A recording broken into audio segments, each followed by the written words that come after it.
We've heard for years about the emerging economic prowess of the Brics: Brazil, Russia, India, China, and South Africa. Those countries were to become our future global economic leaders. But the Brics' balance sheets have been marred by weak growth forecasts and geopolitical instability. And with that, greater attention is being paid to another acronym, the Mint countries of Mexico, Indonesia, Nigeria, and Turkey. Joining us now to help us peer behind the acronyms to the true appeal of emerging markets, in London, UK, Simon Quijano-Evans, Head of Emerging Markets Research at Commerzbank AG. In our nation's capital, Deborah Steger, Senior Fellow at CIGI, the Centre for International Governance Innovation, and Professor of Law at the University of Ottawa. And Glenn Hodgson, Senior Vice President and Chief Economist of the Conference Board of Canada. And with us here in studio, Craig Alexander, Senior Vice President and Chief Economist with the TD Bank Group, and Mark Warner, International Competition and Trade Lawyer with MAAW Law and Policy Advisors. And it's good to have you gentlemen here in the studio and our guests in Points Beyond for this discussion about the latest in acronyms of emerging markets around the world. I want to start setting up our discussion by just reading this from the Globe and Mail from just the other day, last week. Here we go. This is David Berman writing on the Globe. Though Ukraine has a small economy with an output smaller than Peru's, its escalating tensions with Russia have deep implications for neighboring countries and European banks. Money managers expect the conflict to send investors scurrying into the world's safest assets, likely resulting in a stronger U.S. dollar and even more pain for emerging market investors. Craig, I just want to bring you in off the top and spend a few minutes with you getting the lay of the financial land around the world ever since Russia decided to move into Ukraine. What, so far, have been the effects of the move of Russian troops into the Crimea? So the immediate reaction from financial markets was what you would expect. You had a sell-off in equities, and in commodities you had a move into the U.S. dollar because it's perceived as a safe haven. You had bond yields around the world drop because, again, bonds are treated like a safe haven. But the actual effect was relatively short-lived for most of the global markets, particularly outside of Russia. The effect was mitigated to some extent the day after the news broke about the invasion, because President Putin gave a speech where he emphasized that he didn't see an escalation of military activity. And then since then, we've really seen markets in a wait-and-see mode. They've been sort of trading sideways, trading off of other things going on in the world economy, but keeping a very close eye on what's happening in the Ukraine, because markets are never going to like geopolitical risk. So a lot depends on how does the situation in the Ukraine evolve. I'm interested, though, that you think that the markets, when Putin came out and said military action as a last resort, the markets believed him? Well, I think it was more of a relief rally. And then it was a question of, okay, so what are we actually going to see? I think that from a financial market point of view, there's several different dimensions that are of critical importance. The first one was the Ukraine was in deep financial problem before the geopolitical crisis erupted. And there was a large amount of debt that was going to come due, and a lot of the debt that Ukraine has issued is held by European banks. And so this raised questions about, what could the impact be on the European banking system if Ukraine doesn't get financial aid? Now, it sounds perverse, but the political crisis actually intensified the likelihood of Ukraine actually getting money and financial aid from the West. And as a result, the odds of the default seem to have been somewhat reduced. But then there's other issues. There's concerns about how will the West respond? Like, what levers can they use to try and change Russia's policies towards the Crimea? Well, Obama came out right away and said sanctions. Like what? And so there's been talk of sanctions, but you don't know what form they're going to take. It probably would involve seizing, freezing assets. It could involve trade sanctions. It could disrupt the economic activity. And then the question becomes, well, and how would Russia respond? And one of the questions would be, okay, so Russia has a very big lever it can use on the West in the form of reducing natural gas shipments into Western Europe, and Western Europe really does depend heavily on supply of natural gas. However, that would hurt Russia enormously as well, because the Russian economy is heavily dependent on these exports. So in a sense, Russia would also hurt itself enormously if it tried to use that lever against the West. So we don't know what the evolution is going to be in terms of whether sanctions are going to be imposed, but today the French politician was out speaking, suggesting that sanctions could be imposed as early or as later this week. So the risks haven't gone away. What we have seen is a relatively muted reaction in financial markets as they're sort of waiting waiting to assess actually how this all plays out. We get, and obviously the whole world has done programs on why Russia is so interested in Ukraine and in the Crimea in particular. But if Ukraine's economy is in such bad shape, why is it so crucial for Russia to maintain its puppet master, if you like, role over the Ukrainian economy? Yeah, so I don't think this is an economic issue as much as it is a geopolitical and strategic decision. The Crimea is terribly important to Russia from a strategic point of view because there's a very major Russian naval base located in Sevastopol, which is a city in the Crimea on the Black Sea. And what that does is it allows the Russian Navy to have access to the Mediterranean. And Sevastopol has a long history of being a Russian naval base. And when the Ukraine when the Ukraine became independent after the fall of the Soviet Union, it negotiated a deal with Russia so that Ukraine would be independent, but it would also have Russia would still have access to using Sevastopol as a naval base. What happened as the crisis built was basically, in the past, you'd always had a pro-Russian leader in power in the Ukraine. When the Russian leader, or the pro-Russian leader was forced out of office, and he was forced out partly over rejection over deals related to greater connectivity to the European Union, when the leader was forced out and a more pro-West government was formed, Russia became very concerned that you could actually see the Ukraine become perhaps more closely tied with the European Union, and that would only be one step potentially away from becoming a NATO country. And at the same time, of course, like how could you have a NATO country that has a Russian naval base located in it?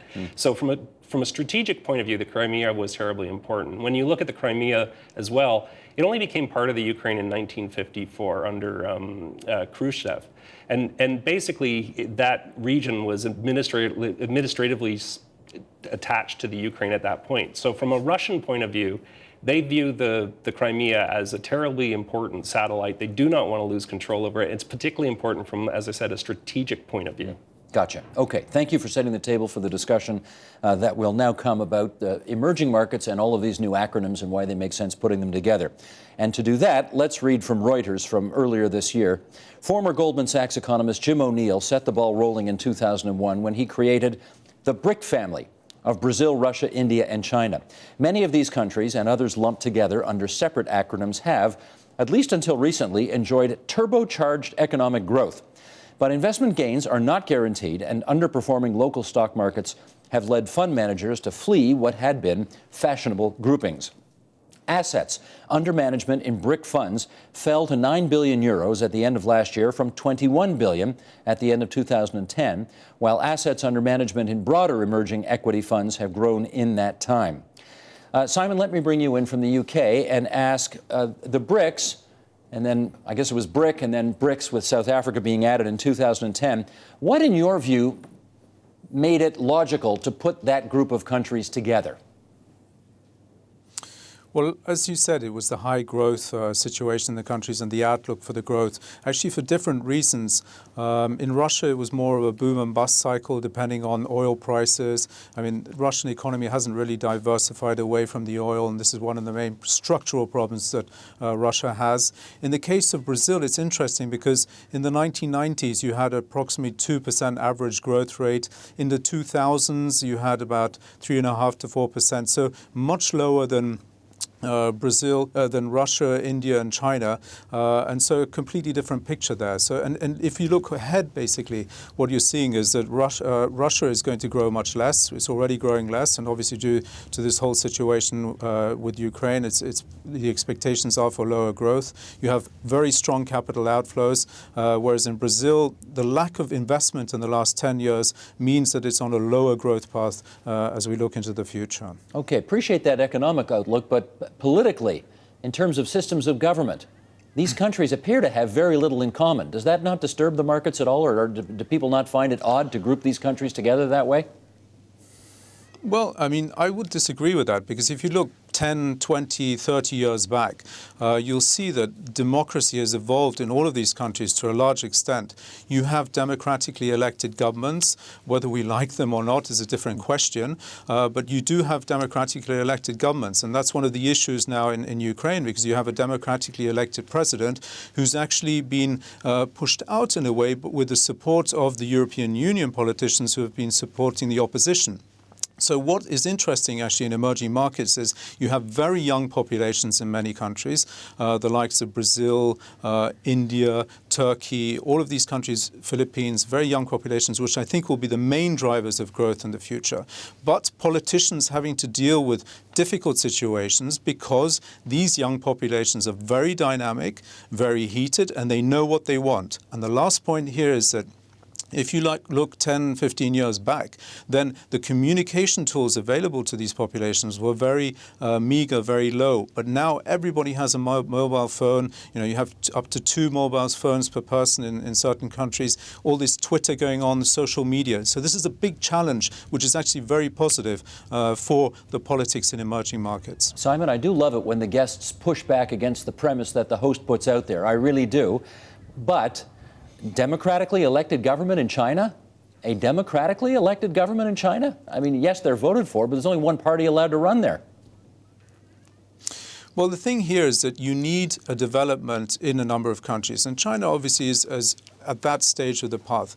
And it's very easy for us to sit here and judge China and say, look, you guys, you need to do this and that. But if you have 1.4 billion people to manage, if you want, it's not such an easy process. And definitely there have been democratic reforms in the last 10, 15 years in China. You can look back 10, 15 years ago and you see all the capitalistic change. I recall being there in 1998 in Shanghai, for example. You would walk down a road into a little room.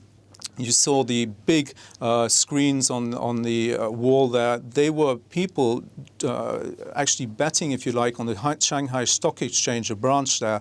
They are much more capitalistic than most of the Western European countries already. You would go into a bookshop, you would see Shakespeare in Chinese, you would see a Chinese-English dictionary. So these are all things that have been going on in the background. But it's obviously, from our point of view, in the case of China, it is a difficult thing to accept. But, as I mentioned, in the other countries, you've seen a very clear development in the last 10 to 20 years in the direction of democratization, whether it's in the likes of Turkey or in Indonesia, for example, or in Thailand. There are clear challenges, but there are clear progress in those countries. Okay, just before going to Ottawa, let's check out the Brics by number here and share some of these numbers from the IMF with our viewers. Brazil, Russia, India, China, South Africa, as of last year, together comprised 3 billion people, a gross domestic product of more than 16 trillion American dollars, an estimate of $4 trillion in combined foreign reserves.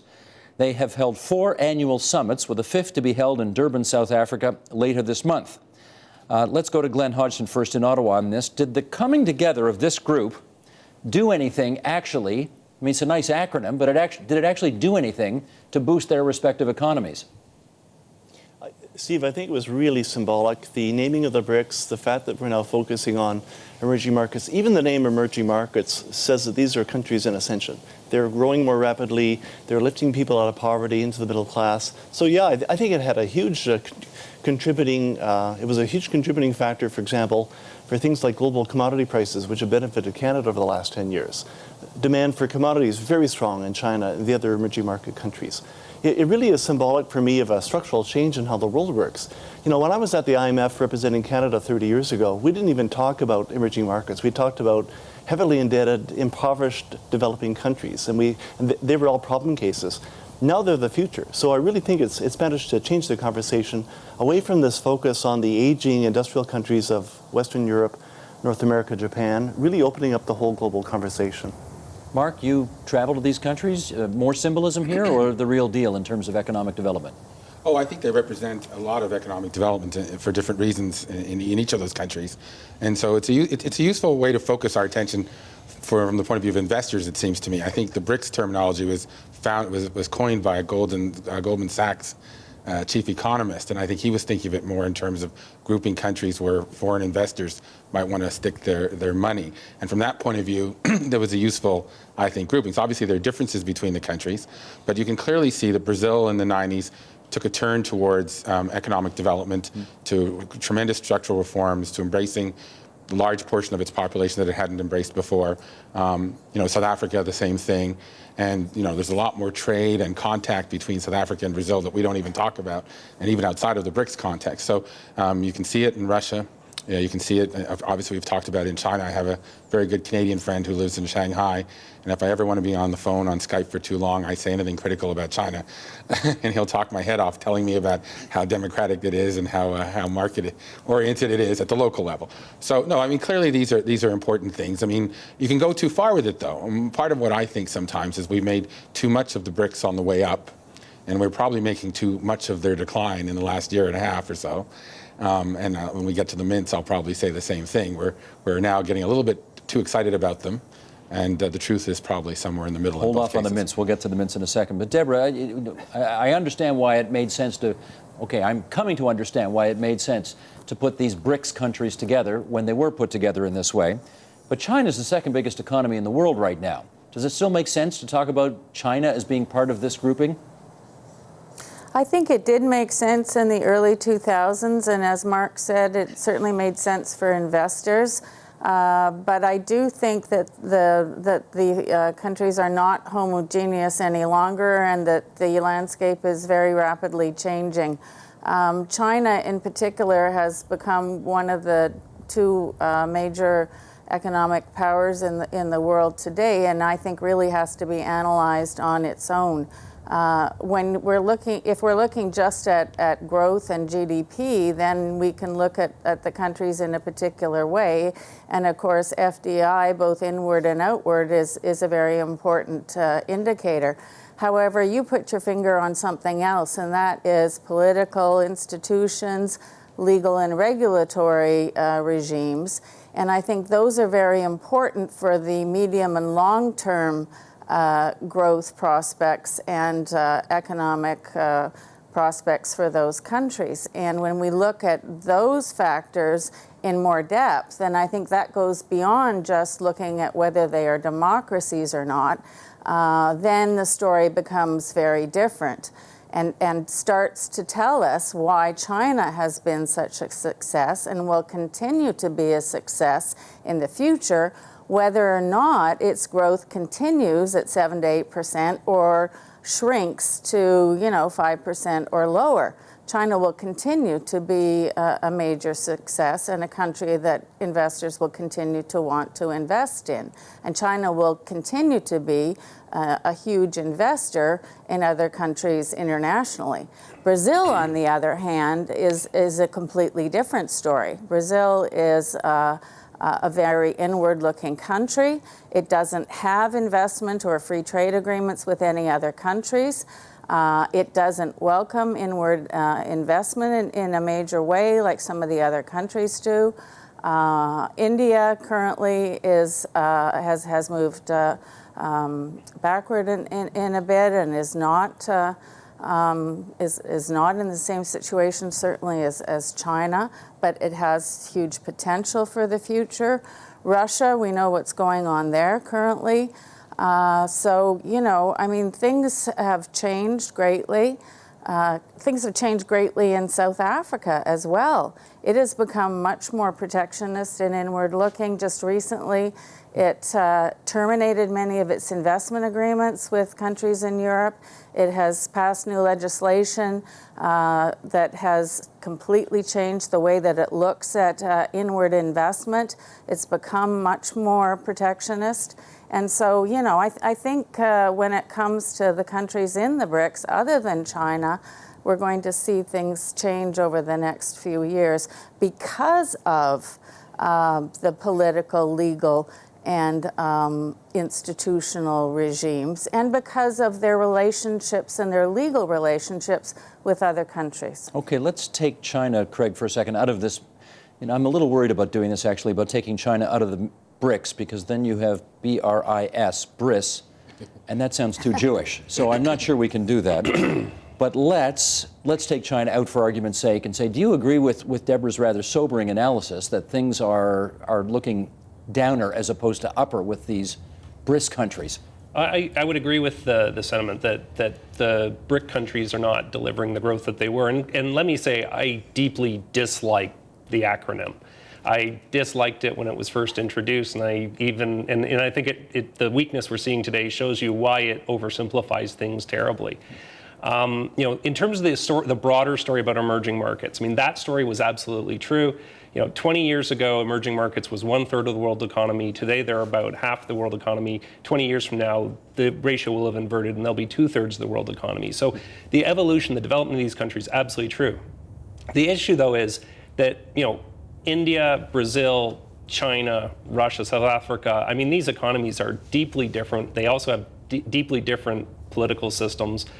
I actually think that the story here grossly oversimplified it, but it was basically an investment bank saying to clients, hey, this is a buy recommendation.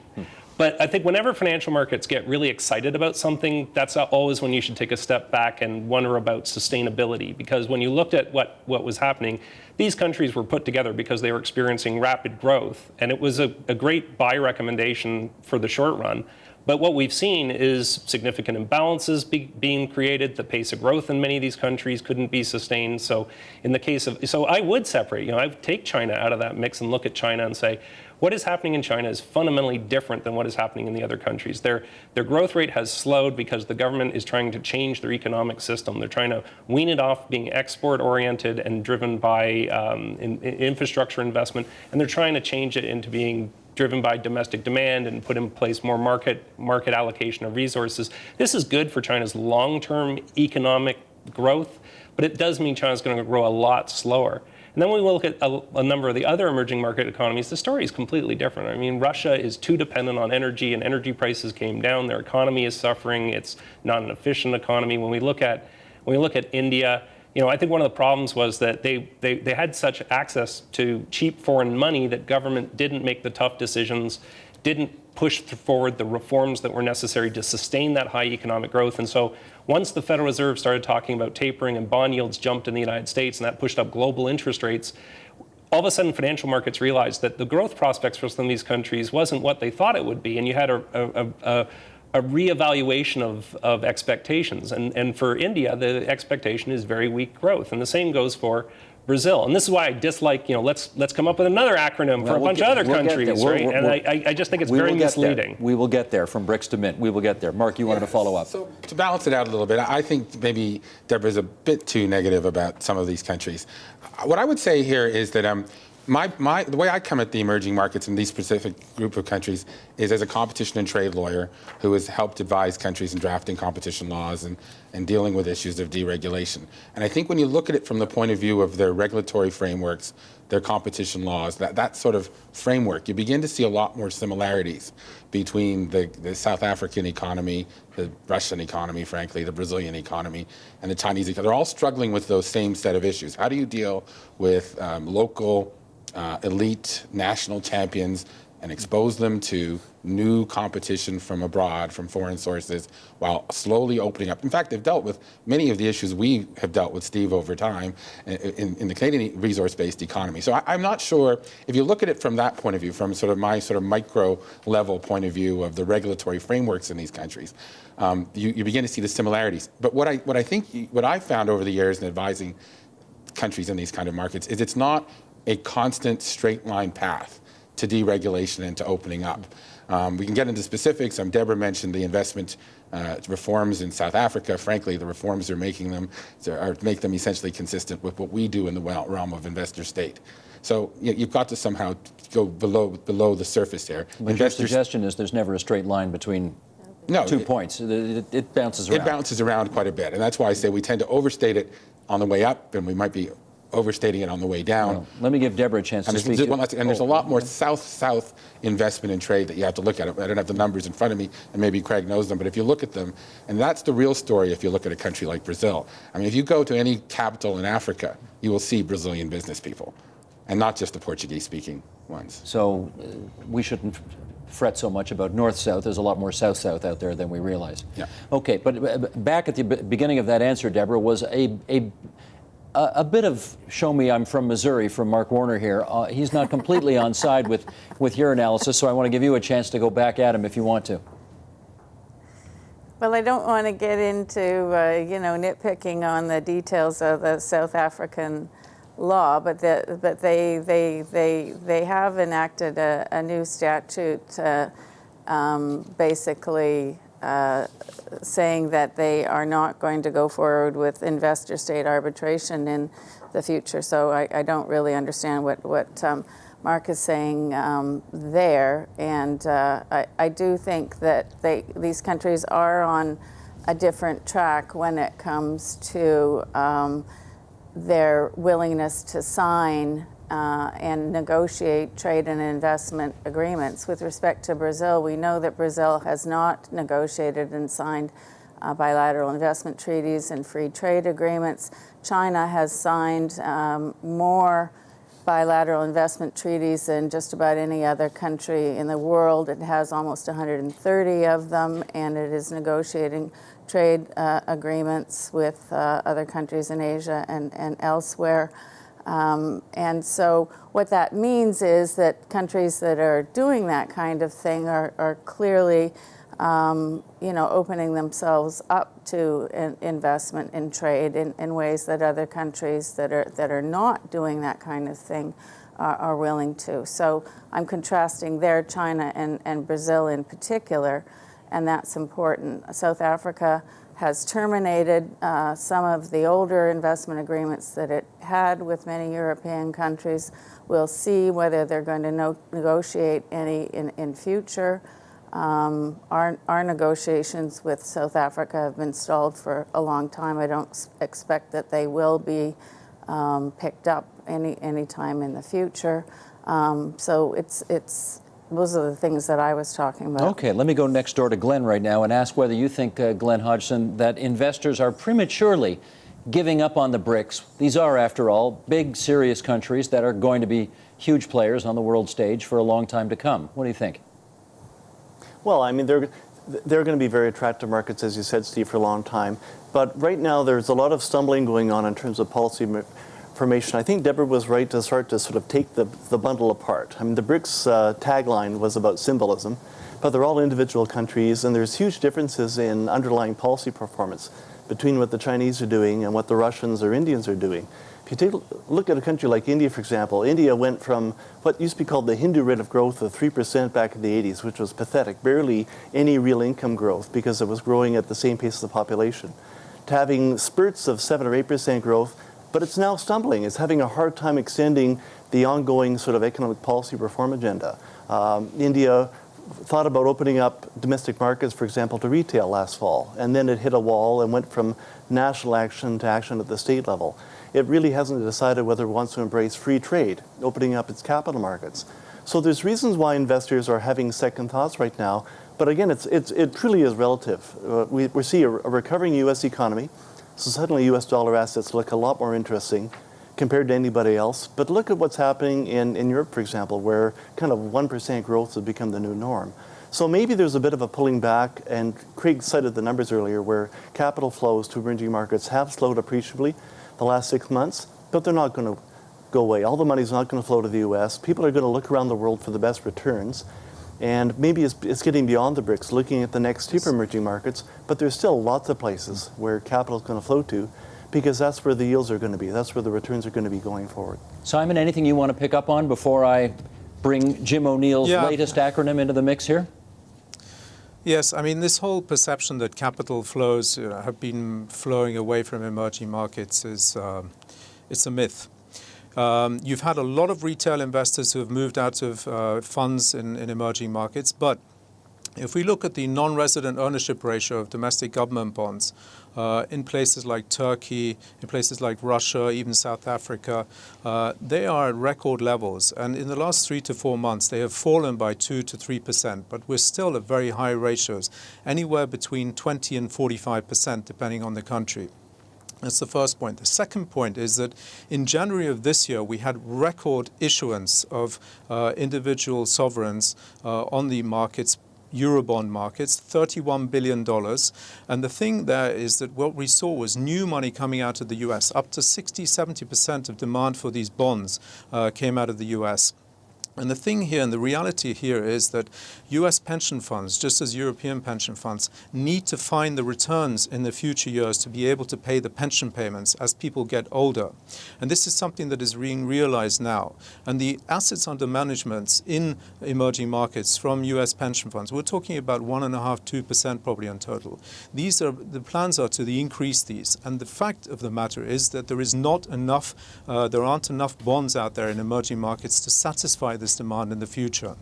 While at the same time, you have plenty of cash coming back from bonds to the market that is maturing this year, next year, and the coming years. So these are sort of things that one just throws into the room that really are not fundamentally true.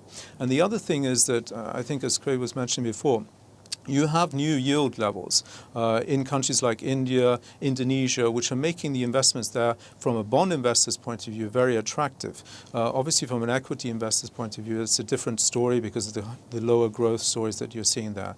But we have to speak about these dichotomies, and it's not 100% clear that there's been a massive pullout out of emerging markets. That's not true in the last 6 to 7 months. Okay, Simon, while you have the floor, I want to read what Jim O'Neill's latest acronym is, the Mint countries, and then get you to comment on the advisability of trying to put those countries together. Here we go. If Mexico, Indonesia, Nigeria, and Turkey get their act together, some of them could match Chinese-style double-digit rates between 2003 and 2008. They all have geographical positions that should be an advantage as patterns of world trade change. For example, Mexico is next door to the U.S., but also Latin America. Indonesia is in the heart of Southeast Asia, but also has deep connections with China. As we all know, Turkey is in both the West and the East. Nigeria is not really similar in this regard for now, partly because of Africa's lack of development, but it could be in the future if African countries stop fighting and trade with each other. This might, in fact, be the basis for the Mint countries developing their own economic political club, just as the BRIC countries did. One of the biggest surprises of the whole BRIC thing for me. I can smell the possibility of a Mint club already. Craig Alexander is, he wants to run off to the showers already because he's sickened at how dirty this is making him feel. But anyway, Simon, is there a benefit to a Mint club? Well, it's a very refreshing acronym. I think that the thing there is, obviously, there was a need to find something new, given that the Brics story now had, after 12, 13 years, with all due respect, had done pretty well. And at the time, I think that Jim O'Neill in 2001 was trying to highlight the fact that emerging markets are there and are, coming up and going to grow further and stronger. And at the time, it was just the right marketing tool, first of all. But at the same time, this was an extensive study about emerging markets, what they will look like in 10, 20, 30 years' time. It wasn't just some sort of a tool to say, look, invest in these things, we're an investment bank. There was an extensive study on this, on the outlook. And I think that those countries, the BRIC story has done very well and has highlighted to the rest of the world, the so-called developed world, that emerging markets are out there and are to be taken seriously. Now, this MINT acronym is obviously, for want of finding anything better. Obviously, there I would disagree with the situation, for example, in Nigeria. Very tense political situation. We don't know exactly how that's going to develop in the next 1 to 2 years. Mexico, I would agree that there is plenty of potential, and we've seen just in the last few months the energy reforms, what kind of an impulse this can give to an economy such as Mexico. 80% of Mexican exports go to the United States, so a very leveraged economy. You have Colombia, which has about 40% of exports going to the US, so a very interesting story out there as well. Whereas in India, I think there is more potential ahead, as Craig was mentioning, once these reforms, after the elections go through this year, get pushed through. And Indonesia, again, a bit of a difficult story, but what we are seeing, and I was there last week, we are seeing plenty of progress. We are seeing moves in the right direction, central bank monetary policy. And just on the last point in that, the monetary policy in emerging markets has developed very strongly in the last 10 to 15 years. Central banks have been working on managing people's inflation expectations, and they've done very well, excuse me, in this respect.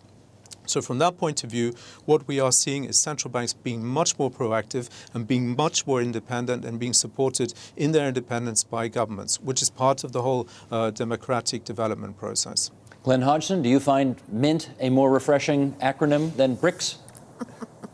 Well, I'm going to go back to Craig's earlier comment. BRICS was a useful tagline at the time. I like to talk about the second wave of emerging markets, and the MINT countries don't really fit together. But I do find, to Simon's comment, some of the markets very attractive. We've just agreed to provide a CETA-funded project on the ground in Indonesia, trying to build a bridge between business in Canada, business in Indonesia. When I go out and talk to Canadian leaders, nobody talks about Indonesia. There's 200 million people, an economy trying to go through the transformation process, growing at 6% a year. So for me, the real challenge is how to project the opportunity in these emerging market countries onto the Canadian business community, because we're still too eager to sort of think about the US and Europe and Japan as kind of the traditional home markets, and are not really opening our minds up to the opportunities. Why not? Well, it's a combination. It frankly was so easy between the free trade agreement and maybe 2005-06 to go to the U.S. and sell everything we could make with the dollar at 70 cents. We really got into kind of a trap of trading with the traditional trade partners, taking advantage of free trade in North America. Now we have free trade with Europe, which offers potentially another trap where we're going to try and trade with 500 million rich Europeans, when really the long-term opportunities lie in emerging markets, whether they're called BRICS or MINTS or some other acronym. And part of my role, I think, is to try and open Canadian business minds up to the opportunities that lie in emerging markets. Mark Warner, what do you think about the MINTS? Well, I think the same thing. I mean, it's a useful acronym to the extent that it helps focus on some markets that we might not have focused on before, and to get people to think about them. But there are similarities between some of these countries in terms of the political problems that they face, but also similarities in terms of the economic development that they have to go through. So we see in Indonesia's just passed a mining law that's going to be that's going to require the processing of minerals in Indonesia. So it looks like a step back, and that's going to slow them down a little bit. And Deborah and I can go back and forth about the South African investment law, which, considering that Canada just signed ICSID, whatever it was last year, we're not in a position to lecture. So South Africa will come to an equilibrium, right, on that, and Indonesia will as well. But you can't, if you want to be in emerging markets, as an investor or as a business person, as a stock investor or as an investor actually on the ground in terms of FDI, you can't, it's not for the faint of heart. You can't go to Indonesia and then say, oh my God, they passed this mining law, I'm getting out. Oh my God, the South Africans are getting rid of the post-apartheid 1994 German investment agreement that was way too strong and that Canada never would have signed.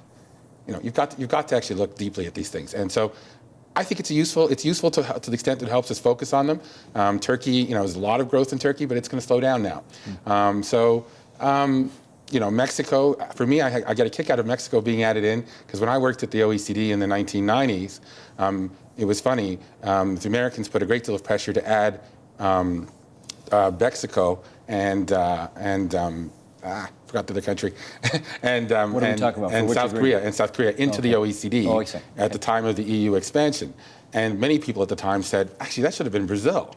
If you looked at the numbers, in terms of the growth rates and potential, but for geopolitical reasons, Mexico was added in. And so Mexico got a push, is now in the OECD. And then we went off and said, oh no, BRICS, Brazil is in the BRICS. And now we're turning back to the MINTS and we're saying, oh, Mexico is a good place to look at. So it's kind of the cycle that I see with these things. And you've got to, the ones that will be the ones of interest at any given moment will change, but it's useful for us to look at them. Craig, you got to help me with this, because admittedly I may be looking at this more through a political lens as opposed to a business lens. Tens of thousands of people have been killed in Mexico over the drug wars over the last decade. Indonesia, we had somebody in here in that chair last week talking about the human rights violations that happen in Indonesia to this day. People who are not of the state-sanctioned religions are in big trouble. They can get arrested for nothing. Nigeria, we know, is one of the most corrupt countries on earth. Very difficult to do business there. Turkey, okay, different story. Why does anybody want to do business in any of these places? It sounds miserable. Okay, so I already told you I hate acronyms. You hate the acronym to begin with, right. But I do believe that emerging markets are going to experience a very large increase in their share of the global economy over the next 20 years. And as mentioned, the report that came up with this acronym was really looking out, like if you look out 2-3 decades from now, where is their potential? And if you look at the statement you read, it was filled with could do this, might become, right? If. So there was potential, right? So I think the answer is, I can also find lots of other countries that are emerging that actually have an awful lot of potential that actually aren't in that acronym. And so in the long run, I think that Canada is going to have to go global for growth. We're only 3% of the world economy. We can benefit from increased trade diversification. But I think one of the challenges when you throw around acronyms is it also can give you an idea of like, okay, so we should go out and buy Mexico, Indonesia, Nigeria, Turkey right now. And the problem with that is, 2 of those countries are actually part of what was dubbed the fiscal five, or the fragile five, where the country's markets have just recently started to worry more about, right? In other words, the Indonesia and Turkey are facing some very serious challenges in the near term. So a lot depends on your time horizon. So I think the main message, and I think this is coming from all the panelists, is that, boy, there's going to be a lot of potential in the emerging market world, but there's also a lot of hurdles, right? And there's a lot of challenges. And a lot like Japan, where Japan was, a hugely powerful economic powerhouse in the late 80s.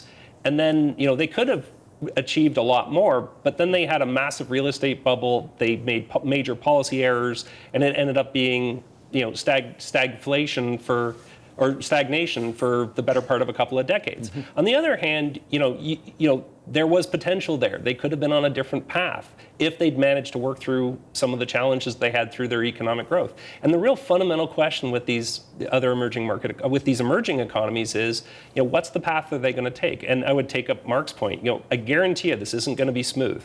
I guarantee you economic and political development and social development is going to be very difficult, and it's going to be really, really rocky.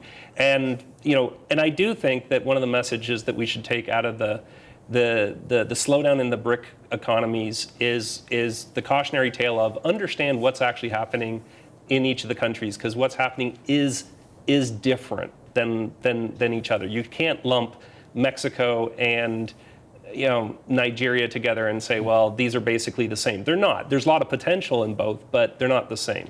So, Deborah, let me ask you this question then. If the road ahead appears to be potentially very rocky, maybe 20, 30 years down the road, it'll be a more normal trading relationship like we have with whatever. Now we add South Korea to the list, but the European Union, the United States, Mexico, countries we already have free trade deals with. If you're a Canadian business person, why would you take the risk? Why wouldn't you just go somewhere like Canada, like South Korea, like United States, where we already have established more normal trading relationships? Well, I would certainly, if I were a businessman or business person, invest and trade with countries that we do have trade agreements or bilateral investment treaties with. But the good news is that involves a growing number of countries. In fact, it does include Mexico. If the Trans-Pacific Partnership is concluded, that will include some key countries in Asia as well. We do have agreements with the key countries in Latin America that are the emerging markets, and so on and so on. Some of the Asian countries, Indonesia, I would add Malaysia to the list of important emerging markets, and Thailand, for example, have agreements with each other, and therefore would be better markets perhaps to invest in than others, more secure and predictable for our business persons. So, I mean, those are things definitely to take into account. The trade agreements and the investment agreements do matter. One of the reasons, I think, for Mexico's growth is the fact that Mexico has been a party to NAFTA since 1994 and therefore has had the secure U.S. market. Not only that, but the NAFTA has required Mexico to make some pretty significant reforms to its economy and also to lock them in. That's what trade agreements do. The same goes for Chile and Costa Rica and other emerging economies that have been the success stories. The ASEAN countries are very successful and will continue to be successful economies because they have agreements with each other. And in fact, they are the hub of negotiations for trade agreements within Asia. So those are the countries that our business people should be looking to strategically to invest with in the future. Okay. Glenn Hodgson, let me, we're down to less than 10 minutes to go here, and it would be wrong of us not to spend a bit of time anyway on the significant deal that was made, announced just yesterday, in fact, between the government of Canada and the government of South Korea. We are already starting to hear that the domestic auto industry never mind in this country, but in this province in particular, is very concerned about what this agreement could mean to it. Could you give us your Trade Policy 101 overarching view of what you think about the Republic of Korea, Government of Canada trade deal that was just signed? Well, I think it's a really simple principle, Steve. We had to reestablish a level playing field for Canadian companies competing in the Korean market. The Americans got ahead of us. We were lucky, in fact, to get ahead of the Americans in Europe because I'm sure the Europeans are much more interested in having a free trade deal with the U.S. than they are with Canada. There we got ahead and got to kind of establish the level playing field. In Korea, ironically, we started the negotiations a decade ago, got a lot of pushback from the auto sector, from the various players in the whole supply chain, and stopped, and the Americans got ahead of us, as others did. So this is really important to get back in the game in Korea. We've lost market share in a lot of other sectors. We know that there's going to be various sectors of our economy that are going to benefit. People in resources and agriculture, for example, will be immediate beneficiaries. And we also have to be mindful of the fact that the auto industry in Canada is restructuring anyway, with or without Korea. We know that we're going to be fighting much harder to have dollars invested here rather than stateside or in Mexico, even within North American production. So for me, the critical piece was reestablishing a level playing field for Canadian companies when it comes to doing business with Korea.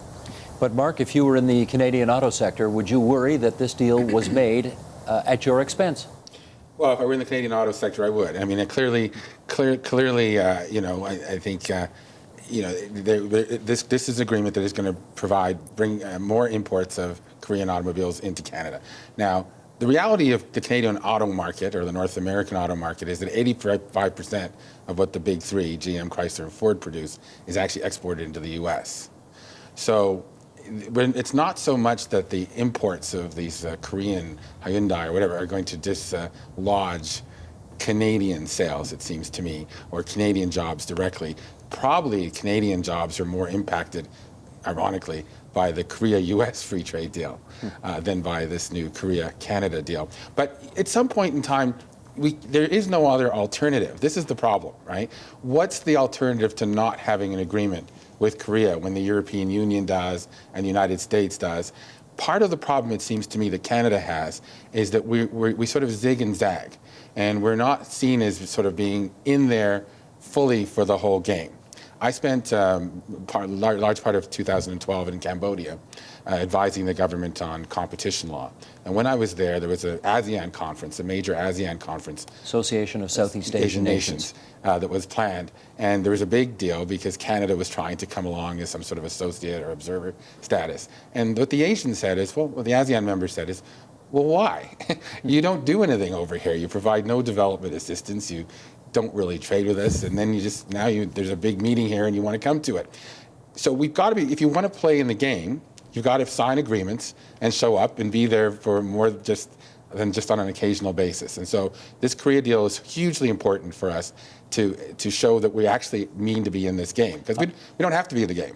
No, I get that, but Craig, the criticism I'm hearing after the fact is, well, that's all well and good. We've now opened up our markets to South Korea exporting more of their automobiles over here, but we haven't got the same ability to penetrate their market that they've got over here. We're still at a disadvantage. That's what I'm hearing from the auto sector.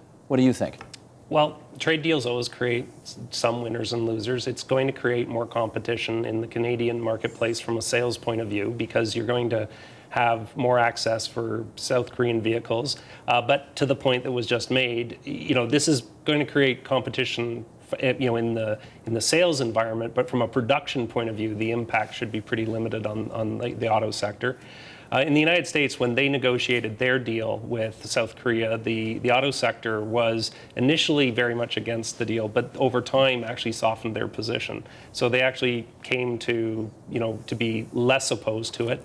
But understand, it is like there's no getting around the fact it is going to create more competition for vehicles here. And if we want a fair playing field, then South Korea needs to allow greater access for Canadian vehicles to be sold in Korea. But to the other point that was made, and I think this is critical importance, is there's bigger trade negotiations to come, and one of the biggest one is the Trans-Pacific Partnership, and the deal that we did with Europe, and now the deal we're working with. With Europe and the deal with South Korea. What it does is it actually means that on the international stage, Canada's going to get treated as being more serious about negotiating trade deals. And it actually makes it more likely that we're going to be successful at negotiating, and be part of those discussions. I think that's the important part of it. I think that's of also critical importance. Simon, I don't know how often the country Canada comes up in your conversations, in your daily business. I suspect probably not very much at all, but you do know free trade deals, and I wonder whether you have a view as to whether or not Canada now has the potential to be a bigger player in Southeast Asia thanks to this agreement that was just signed. I think, if one stands back and just lets everything happen globally and sort of plays the second part, sits back and lets everything happen, then you're going to miss out on many things in the future in the next 5, 10, 15, 20 years. So if Canada is seen as a solid partner internationally with emerging markets, and traditionally Canada has had this open role and high tolerance role to play. So I think that Canada can sell that very well. And the other thing is that Canada can be also seen as a safe haven, so it can benefit from inflows from emerging markets, from capital coming from abroad into Canada, as we have, for example, seen in London here, to the detriment of many people. But this is something that definitely helps in the future. Deborah, there was a time not that long ago when the automobile industry was it essentially was the economy in the province of Ontario. Sorry to take the bankers out of the mix there, but it was a huge foundation for the Ontario economy. Less so now. Thanks to this deal with South Korea, do we anticipate that the auto sector gets even smaller and less a part of the Ontario economy?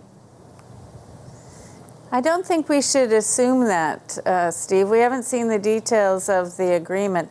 The reason why the U.S.-Korea agreement was approved by Congress ultimately, that agreement took a long time to negotiate, was because ultimately they included provisions in it that were acceptable to the U.S. auto industry. So they did not completely open up trade completely in autos and auto parts between U.S. and Korea. They finally negotiated provisions that were acceptable to the U.S. auto industry. There were a lot of bells and whistles in that agreement. So it was not completely open free trade between the two countries in autos. So I'll be very interested to see what the details are in autos and auto parts, what the rules of origin are, and whether the agreement is similar to the U.S.-Korea agreement. I mean, the industry, let's face it, when it comes to the big three, is integrated between the U.S. and Canada.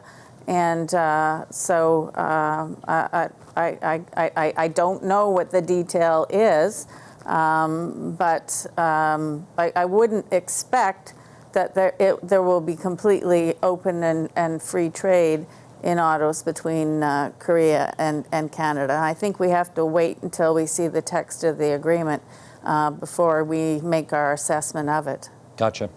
Folks, thanks everybody. That's our time for weighing in on Brics versus Bris versus Mints. It's good to have you all on the program tonight. Simon Keanu Evans on the line from London, UK, from the Commerzbank AG. Deborah Steger out of Ottawa with CG and the University of Ottawa. Glenn Hodgson, also out of Ottawa, of the Conference Board of Canada. Mark Warner, MAAW, Those are your initials, right, Mark? That's right. Very fancy. Okay. MAAW, Law and Policy Advisors, and Craig Alexander from the TD Bank Group. Thanks to all for joining us on TVO tonight. Appreciate your time. Thank you. Support Ontario's public television. Donate at tvo.org.